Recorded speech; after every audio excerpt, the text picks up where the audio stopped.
Anong masasabi mo sa pelikulang General Luna? Maganda, nagustuhan ko siya. At ang masasabi ko ay lahat ng mga politiko na ay basahan ng Artikulo 1. Actually, minsan lang ako nakakapanood na yung audience at the end of the show, sabay-sabay nagpapalakpakan. Parang, yun ata yung first Filipino movie na may nagpalakpakan sa katapusan.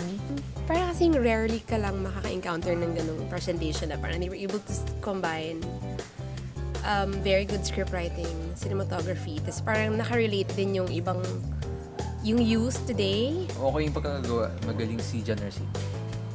The creators were able to present an entertaining and very watchable film. Maganda siya, maganda. Funny. Funny siya. Overall, maganda yung movie. Medyo nabitin lang ako dun sa war scene between Filipinos and Americans. Parang medyo kulang. Parang naghahanap ako ng fight scene talaga. Okay naman siya. Parang maganda yung cinematography, pero sa tingin ko medyo masyadong linear yung plot. Parang masyadong tawag dito, masyadong na-antagonize yung ibang characters, masyadong mas naging bida yung ibang characters. Parang sana may konting ambiguity. Ang lulutong ng mga alam mo na. Very dramatic. Tapos, hindi mo alam kung totoo mo talaga yung story na yun. Siyempre, history na siya eh. Yun. 2 beses ko siya pinanood, actually. Bumalik ako the following day dahil sobrang medyo matagal na tayo hindi nakapanood nung matinong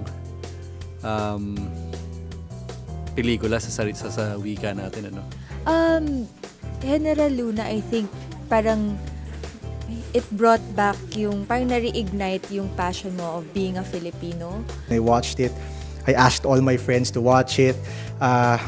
Minumura ko sila na kasi yung mga lines niya puro mura, so nagmumura ko rin sila para manood sila. So yun. So it was really an excellent movie that I think everyone should watch. Maganda siya kasi nire-remind niya tayo ng yung history natin and like parang kung saan tayo nanggaling and parang binibigyan ulit niya tayo ng nationalism and pagiging loyal sa country natin. It's a different take on Filipino movies. It's not the usual the serious type. It's more of a mixture of history and laughter.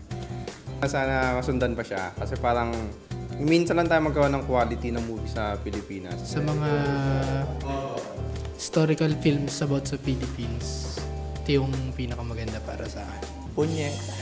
Traidor! Yung mga movies kasi sa mga heroes masyado nating ginagawa silang parang hindi sila tao. Para silang superhuman. Parang sobrang stiff ng portrayal sa mga dati. Moments lang sila, wala silang mga imperfections. Ito, siguro kaya siya parang nag-click. Yung Altayo. Hindi, General Luna na pala tayo. Yung General Luna, kaya siya nag-click parang kasi yung ano niya yung pinaka... Marami siyang shortcomings as a tao. Oo, yung side niya na... Despite na imperfect siya na tao, ano pa rin? Tinatry pa rin niyang i-push yung mga ideals niya. Nung napanood ko siya, nalungkot at nagalit ako at the same time. Nung palabas na ako ng sine, actually parang feeling ko iyak ako. Kasi since for a while naman na after graduating college, parang nawala yung part sa akin ng what should I do actively para sa bansa. So nung napanood ko siya, parang nag-guilty din ako kasi naging bahagi ako ng pagtulog ng walang ginagawa. Kaya nung napansin ko sa movie na maraming problema doon, na hanggang ngayon ganun pa rin yung dinadanas natin. Nakakalungkot kasi hindi rin ako naging active part to stop that from happening.